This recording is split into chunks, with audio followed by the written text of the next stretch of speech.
Taj Mahal untold history final shot. Taj Mahal రహస్యాల వెనుక అసలు నిజం. ఇన్ని కథలు, వదంతులు విన్నాక ప్రశ్న ఒకటి వెలువెత్తుతుంది. తాజ్‌మహల్ నిజంగా శాపగ్రస్తమా? రహస్య గదులు, రాత్రి సంఘటనలు ఇవన్నీ నిజమా? ఇప్పుడు చరిత్ర ఏం చెబుతుందో చూద్దాం.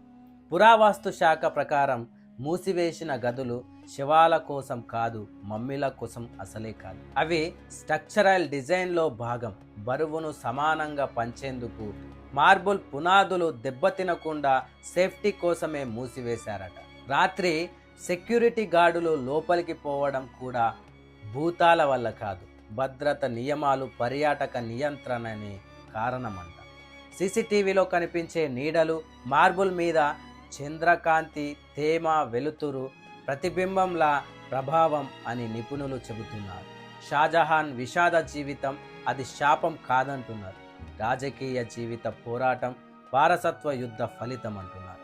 అయితే ఈ కథలు ఎందుకు పుట్టాయి?